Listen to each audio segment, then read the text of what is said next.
3 dièses à la clé sur RCF Liège. Avec Christophe Bruls à la technique, bonjour et bienvenue dans 3 dièses à la clé. Il y a quelques semaines, nous avons reçu l'artiste franco-libanais, peintre, sculpteur, dessinateur et mélomane David Daoud pour 2 émissions qui sont toujours disponibles en podcast sur RCF 3 dièses à la clé.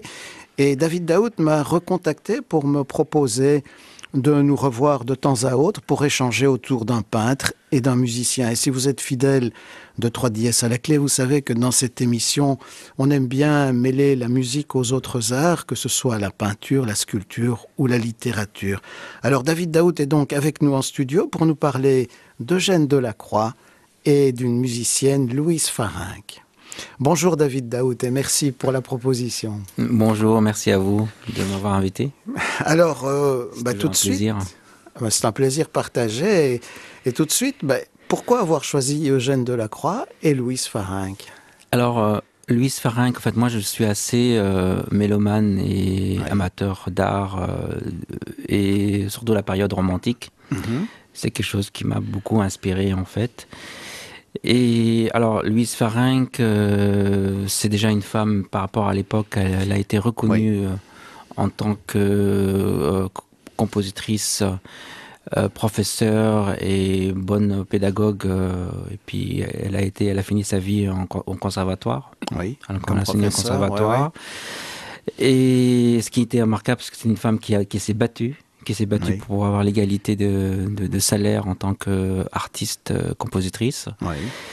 Et puis elle a bien vécu, donc elle a vécu dans l'art, dans tout ce... Et puis ses parents étaient... il y a une famille d'ébénistes et de sculpteurs reconnus, la famille de Dumont, je crois. C'est ça, oui. Et Eugène Delacroix, puis c'est mon coup de cœur. Pour moi, c'est le prince des peintres. Ouais. Parce qu'il est arrivé au summum de tout ce qu'on pouvait faire pendant la Renaissance et le baroque. C'est-à-dire qu'il a pu travailler et construire son œuvre de ses mains parce qu'il est parti de rien. C'est quelqu'un qui était il est né notable, mais il est arrivé, il avait été démuni de toute sa fortune par rapport au décès de ses parents jeunes, en fait. Il a commencé, puis par rapport à son talent, il s'est émancipé, voilà. Donc ça, c'est quelque chose, c'est l'histoire humaine, en fait, ce qui m'a beaucoup intéressé dans ces 2 artistes de la même période romantique. Qui se sont pas rencontrés, ou peut-être, on ne sait pas. On ne sait pas, mais peut-être que Delacroix était mélomane et adorait les concerts. Il a peut-être, évidemment, j'en suis sûr qu'ils se sont rencontrés, peut-être pas spécifiquement, mais il a dû écouter Louise Farinck, évidemment, en concert. C'est une certitude, sa musique. Alors, est-ce qu'il y a d'autres points communs en dehors de ceux que vous venez d'évoquer entre les deux, entre Delacroix et Louise Farinck ? Je pense que c'est la force de leur composition. C'est que cette force, cette virilité qui était très importante, parce qu'en fait, faut savoir que le monde autour, tout ça, c'était assez macho, c'est-à-dire que c'était les hommes qui décidaient. Donc, en gros, tous les gens qui étaient à l'Académie de France et tout ça, c'était des hommes, c'était des académiciens qui jugeaient du beau, qui jugeaient de la philosophie qui est juste, ou moins juste. Donc, Louise Farinck, elle a bien compris qu'est-ce qu'il fallait faire. Il fallait donner une force à ses symphonies, à ses compositions. Pour Delacroix, c'était pareil. Donc, c'était quelqu'un qui était lié. Chez Delacroix, il y a toujours le sens de la mort. C'est-à-dire que la mort, le mystère. Et c'est ça sa force, en fait. C'est que ce mouvement dans ses compositions, dans sa peinture, il y a toujours du mouvement, une énergie. Ouais.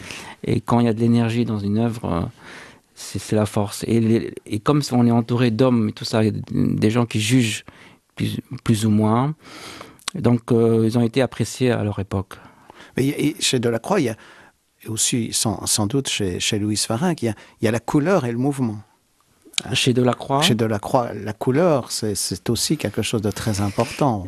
Exactement. C'est Delacroix, déjà, à partir de là, il faut connaître le personnage, l'homme de Delacroix. C'est quelqu'un qui était hautain, quelqu'un qui était très réservé, il avait peur d'être malade, de tomber Il malade. se sentait un peu déficiente, quand même. Sa Tout à santé fait, n'était tout à fait. pas...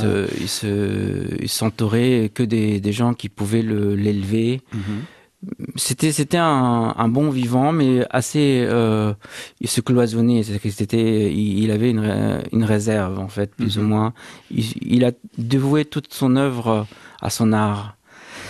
Le personnage était habité. C'était un contemplatif de la nature, ce qui pouvait rester des heures à regarder le mouvement des nuages, la lumière sur un bouquet de nuages, et il notait sur ses carnets, quoi. Donc, il n'avait pas envie d'être perverti à gauche et à droite par le monde, en fait.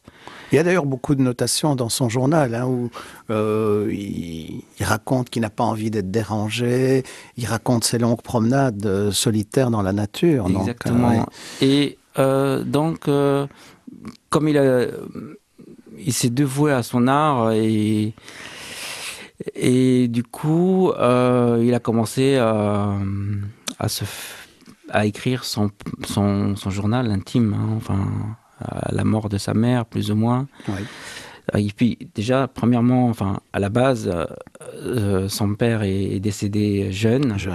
Il a fait son parcours dans les ateliers chez Narcisse Guérin. C'était un peintre de l'académie. Donc, il fallait quand même apprendre, étudier l'art et la composition, évidemment. Donc, c'est pas les écoles qui apprenaient à l'époque la peinture. C'est rentré dans des ateliers d'artistes reconnus.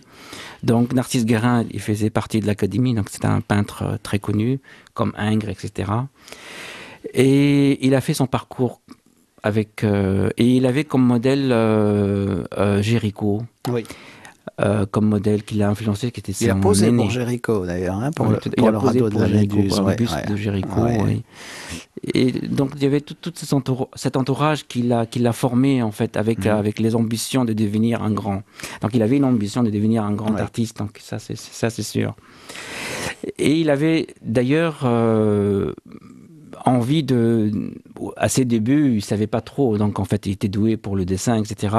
Même quand j'ai vu ses carnets d'école, quand il était élève, quand il avait 10 ans, il faisait plein de croquis. C'est quelqu'un qui dessinait sur ses cahiers de classe, etc. Et c'était quelqu'un qui était assez littéraire dès le départ. Il avait déjà fait un essai de roman, etc. Oui, c'est ça, voilà. Il hésitait entre littérature, musique, peinture. Exactement. Donc du coup, donc ça c'est le personnage. Donc assez reclus sur soi et habité, contemplatif, réservé. Et donc, il a tout compris. C'est déjà les bases. Et puis, les points de départ, c'est le fait qu'il a perdu ses parents, jeunes. Donc, c'est un membre de sa famille qui s'appelle Léon Reisner, qui lui a appris à peindre, etc. Donc, il cherchait des vérités, ses propres vérités. Et à partir de là, il a compris ce qu'il voulait faire, en fait. Il a commencé à faire des œuvres, notamment la barque de Dante, qui a été révélée au public dans le salon carré du Louvre, en fait. C'était une salle d'exposition, parce que tous les 2 ans, dans cette salle, il y a tous les artistes montraient leurs œuvres, en fait, pour pouvoir être achetés. Donc ça date de 1822, la barque de Dante. Il a 24 ans, là. Donc c'était un phénomène pour l'époque, la barque de Dante. C'était une révélation, parce qu'en fait, c'est une peinture qui ne ressemblait à rien, par sa couleur, par sa composition. Et d'ailleurs, tous les peintres de l'époque émergents comme Monet, Manet, ils ont été admiratifs. Grands admirateurs. Les impressionnistes admiraient beaucoup Delacroix. Admiraient beaucoup Delacroix, voilà. Alors, peut-être on pourrait écouter, pour faire une petite pause, on pourrait écouter Louise Farag. Avec plaisir. Alors, on va écouter un extrait de sa symphonie... de sa première symphonie. Elle en a fait 3 de symphonies. La première, elle date de 1842. On va peut-être écouter le premier mouvement de cette symphonie en do mineur, opus 32. Premier mouvement, Andante sostenuto allegro. Il est interprété par l'Insula Orchestra sous la direction de Laurence Equilbé.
C'était le premier mouvement de la symphonie numéro 1 de Louis Farinck, interprété par l'Insula Orchestra sous la direction de Laurence Equilbé.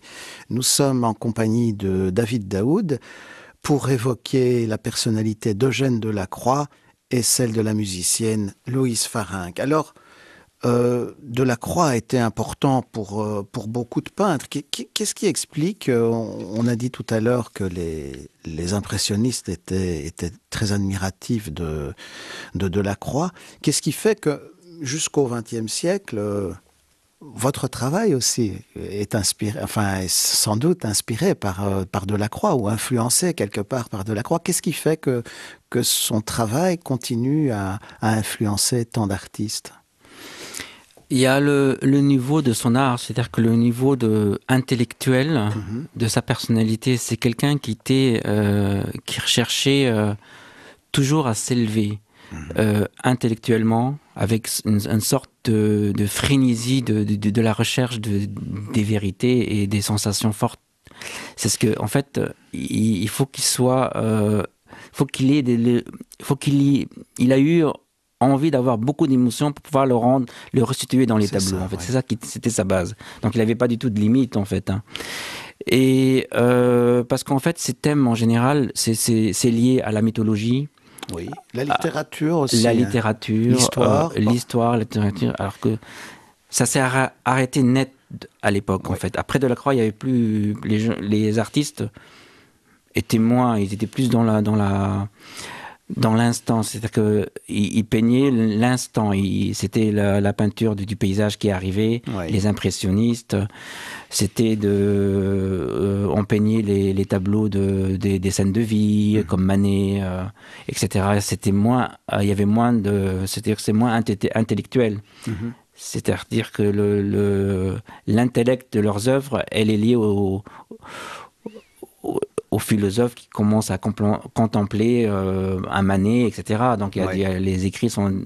Mais le sujet par lui-même est moins mythologique, et moins littéraire, comme Lord Byron, que Delacroix aimait beaucoup, Shakespeare aussi, oui.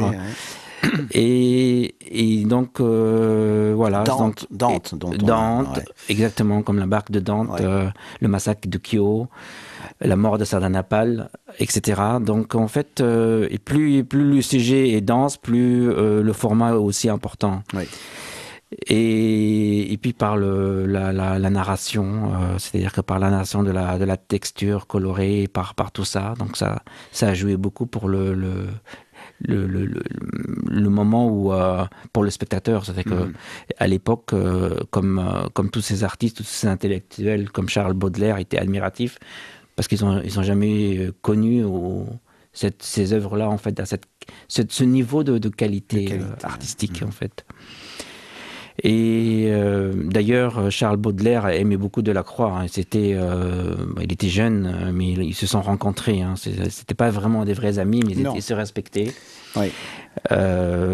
Toujours la réserve de Delacroix, un peu. Hein, il était très réservé, même quand il rencontrait Baudelaire. Delacroix était beaucoup, très réservé dans tous les genres, mais il savait son niveau artistique, en fait. Et puis c'est quelqu'un qui était...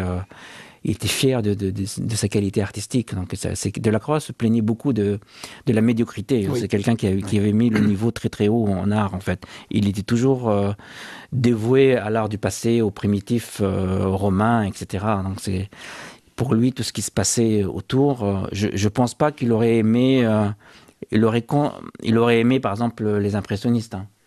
Je pense qu'il aurait été admiratif de leur art, mais pas spécifiquement dans ce qu'il voulait. Il mettait le niveau très très haut. Donc, en fait, voilà. Ouais.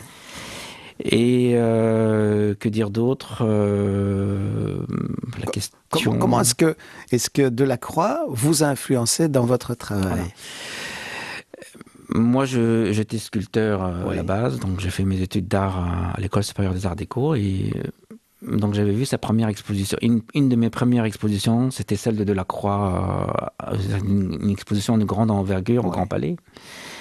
Et ce qui m'a plu, pour moi c'était une révélation. Hein. Donc je me tâtais un petit peu, je ne savais pas de quel bord me pencher pour chercher une recherche artistique. Hein. Parce qu'en fait, vous savez, il y a le savoir dessiner, ça suffit pas pour devenir un artiste. Hein. Bien sûr. Savoir peindre, il faut aller aussi chercher sa direction artistique et le cap de son œuvre, en fait. Donc, quand j'ai vu Delacroix, j'ai vu que je pouvais faire ça, au fond de moi. J'avais un souhait de devenir un grand, en fait. Enfin, à mon échelle, hein, je vais dire. Mais il faut toujours taper haut pour avoir les miettes, comme on dit. Il faut toujours penser plus loin par rapport à ce qu'on va trouver. Hein. Donc moi, j'étais comme ça. Puis j'avais le même parcours. C'est que j'ai plus vu, en me penchant dans sa biographie, j'ai découvert que, bon, moi aussi, j'ai subi l'exode du Liban. Oui. J'ai perdu mes parents jeunes, je les ai pratiquement pas vus. Et puis, je me cherchais, quoi. Donc, j'avais aussi un petit don pour le dessin. Mais certes, j'ai fait des études, mais c'est pas les études aux écoles d'art qui fait qu'on devient artiste, hein, parce que il y en a plein qui font des études, ils deviennent soit des professeurs, soit ils deviennent des architectes et tout. Et ça aussi, c'est quelque chose que, pour devenir artiste, ça se resserre comme un entonnoir, on descend. Il y en a plein qui rentrent dans les écoles d'art.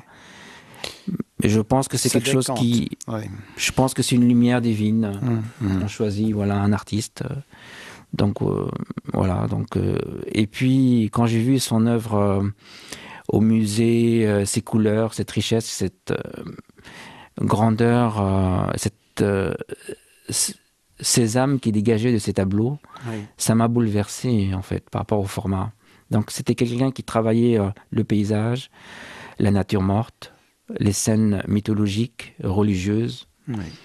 Il travaillait tous les genres et toutes les techniques de l'outil pictural, en fait. Hein. C'est-à-dire que le pastel, l'aquarelle, la peinture à l'huile, etc.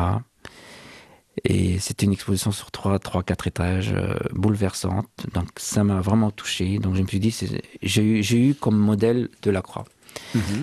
Donc j'ai suivi mon parcours en regardant, en observant ses compositions. Et puis Delacroix, il a été influencé par Géricault et les grands maîtres, dont Rubens, en fait. Oui, il admirait beaucoup Rubens. Hein, oui. Pourquoi Rubens? Parce qu'en fait, dans Rubens, il y a une énergie, il y a du mouvement. Et ces compositions sont toujours ce soit en cercle. C'est ce qui va faire le mouvement, en fait. Et à l'époque, dans la Renaissance ou dans le baroque, c'était toujours en pyramide, les compositions en général. Hein. Donc les lignes de force étaient sous forme de pyramide. Et chez Rubens, il a découvert le serpent dans le tableau, c'est-à-dire qu'il y a du mouvement. Tout est lié, les branchements des personnages, etc. Et les couleurs assez franches, la couleur de la chair un peu rose, rouge. Il y avait une audace dans ces flamants.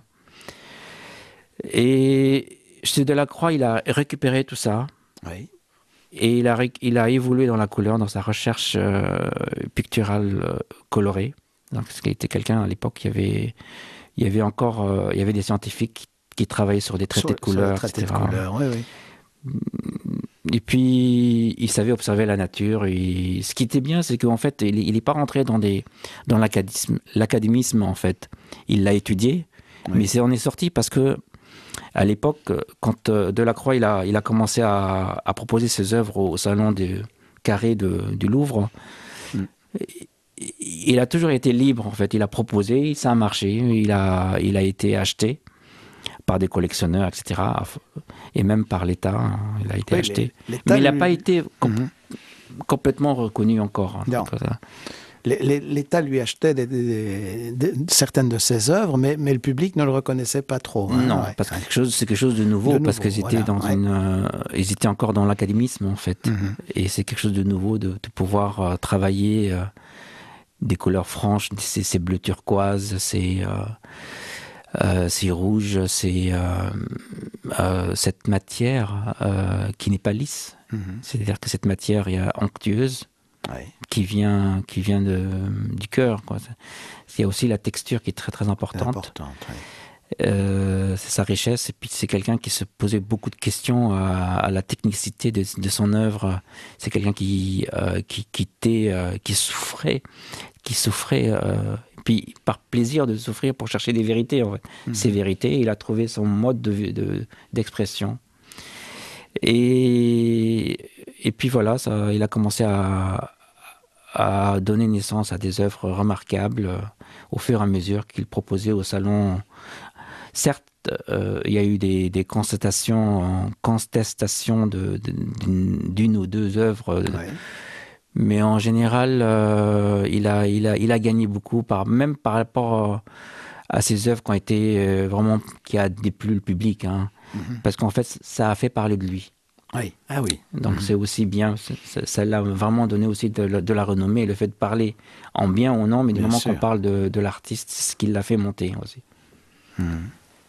Eh bien, je vous propose de faire une seconde pause avec Luis Varenck et le deuxième mouvement de sa symphonie numéro 1, deuxième mouvement Adagio Cantabile.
Vous écoutez 3DS à la clé, nous sommes en compagnie de David Daoud pour évoquer les personnalités d'Eugène Delacroix et de Louise Farinck, dont nous venons d'entendre le second mouvement de la première symphonie interprétée par l'Insula Orchestra sous la direction de Laurence Equilbé.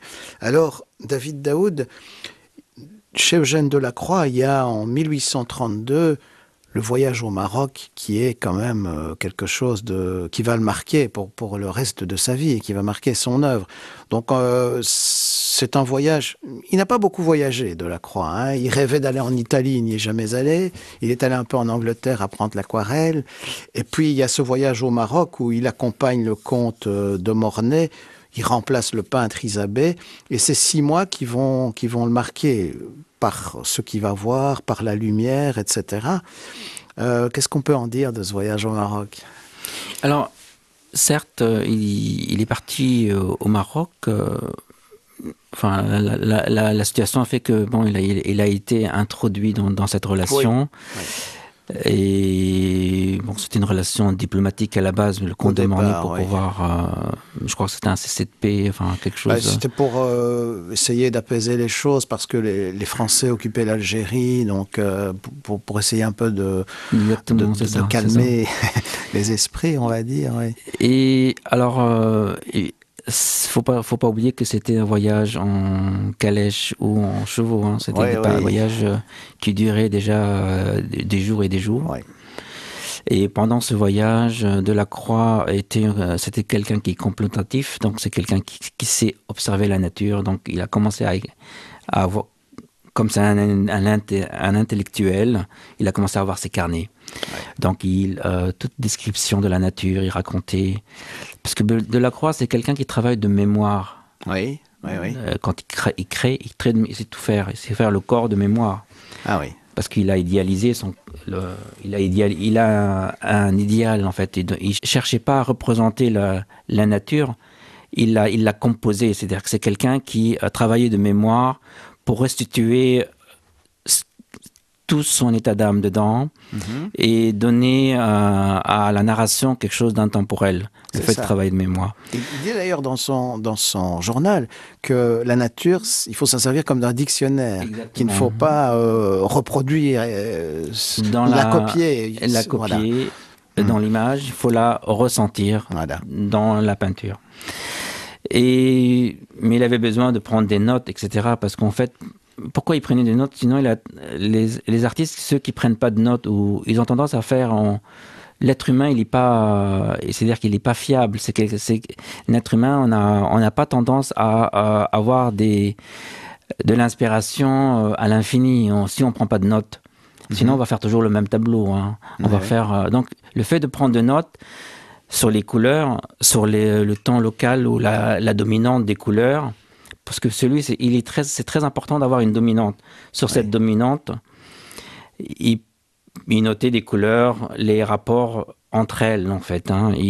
C'est-à-dire que sinon, la dominante, c'est ce qui va faire le tableau, l'effet du tableau. C'est ça, oui. Sinon, il va faire toujours les mêmes tableaux, exactement. Donc, il prend pas la note de la dominante et ses rapports. D'accord. Donc, souvent, il dit, voilà, le ton local de l'extérieur, il est chaud. Terre de Cassel, orangé.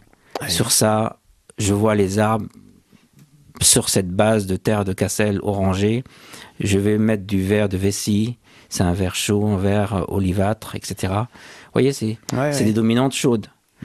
Et toutes les œuvres de Delacroix, j'ai vraiment étudié Delacroix, et donc sa technicité, toute la manière de peindre, j'ai fait des copies de Delacroix. J'étais à tel point voué à Delacroix que j'ai réussi à comprendre un petit peu, même avec ma petite échelle d'artiste. Et donc le fait d'aller, parce qu'en fait à Paris, les couleurs est resté. C'est pas les mêmes couleurs que quand on va au Maroc, où il y a quelque chose de transparent. Cette couleur est transparente au Maroc. C'est chaud, c'est transparent, c'est d'autres couleurs. Pour lui, c'est une richesse absolue de voyager, de contempler, de voir toutes ces plantes, toute cette faune autour. C'était luxuriant pour lui, en fait. Il avait besoin pendant ce voyage, comme ça, en calèche, etc. Et donc il a pris des notes déjà. Puis il est arrivé là-bas, il a vu ces coutumes, ces personnages, la teinte chère des personnes, des Marocains ou des Algériens. Et pour lui, c'est quelque chose de nouveau, c'est tellement riche. Et ça a vraiment donné, ça lui a fait une claque sur lui. Ça l'a vraiment ouvert les yeux pour plein de choses, en fait. Et Delacroix, c'est quelqu'un il lui faut des exaltations pour pouvoir se remettre en question, pour pouvoir exploser, pour pouvoir dire. Donc, pour lui, c'est quelque chose de fantastique.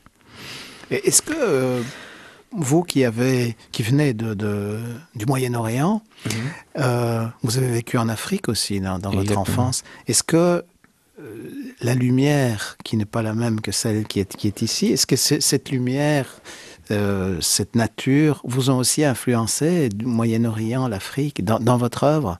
Oui, tout à fait, ça. Mais c'est inscrit c'est gravé dans notre intérieur, en fait. Même inconsciemment, on la ressort. Voilà. Ce qui est bien, c'est que c'est le public qui nous dit ah tiens, votre lumière, elle n'est pas d'ici. Elle est ailleurs. Oui, et puis moi, je retorque, oui, tout à fait. Il faut accepter ce qu'on est, en fait. Et c'est très important d'être soi et d'accepter ce qu'on est, ce qu'on veut restituer dans l'art, en fait. C'est comme ça qu'on peut évoluer. Faut pas supprimer ce qu'on est. Faut pas vraiment enlever notre ADN, en fait. Ouais. Et vous parliez tout à l'heure de Delacroix qui prenait des notes. Est-ce que dans votre travail, vous prenez des notes aussi? Dans mon travail, oui, je prends des notes. Pas comme au niveau de Delacroix, mais mon travail, il est moins riche d'une manière narrative. C'est quelque chose parce qu'il faut être dans son temps. Moi, j'ai 15 sujets dans mon travail, donc je ne veux pas faire des compositions mythologiques. Ça dépend. Bien sûr, ouais. Ça m'arrive. Mais lui, il a énormément de personnages. Ces personnages sont habités, ils ont des costumes. Et il y a une certaine cohérence par rapport à son époque, en fait. Parce qu'en fait, faut pas oublier que même s'il est moderne, c'est destiné au public. C'est destiné, à l'époque, les gens avaient besoin d'une image bien finie, bien restituée. Donc, nous, maintenant, par rapport à notre époque, il n'y a pas de limite, en fait, dans l'art. On peut faire des coulures, on peut exprimer beaucoup de matière. Il y a tellement de divergences maintenant. Il y a de l'abstraction, etc. Donc, les gens, ils ont un éveil différent, en fait, par rapport aux gens, enfin, avant, en fait. Mais Delacroix était capable de faire des coulures dans ses œuvres, hein. Il avait la possibilité. Mais il a gardé une moralité, il a gardé quand même sa manière de faire des coulures, c'est le mouvement qu'il met dans ses œuvres, en fait. C'est ce mouvement, cette énergie, en fait. C'est quelque chose qui n'était pas commun à l'époque.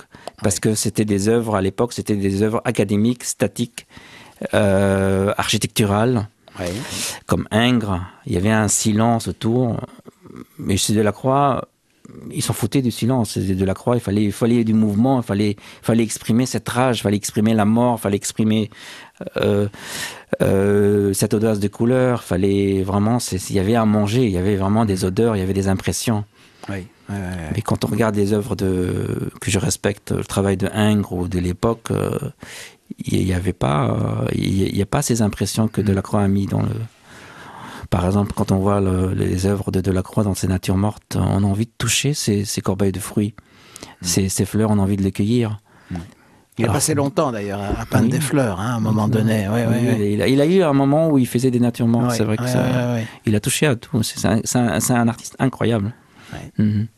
Bien, je vous propose de continuer notre dialogue autour de Delacroix et de Louise Farinck dans notre prochaine émission. Et on va terminer avec la première symphonie de Louise Farinck, le 3e et le 4e mouvement, Minuetto Moderato et Allegro assai. Merci David Daoud. Merci et à la prochaine. C'était avec plaisir. Grand plaisir aussi.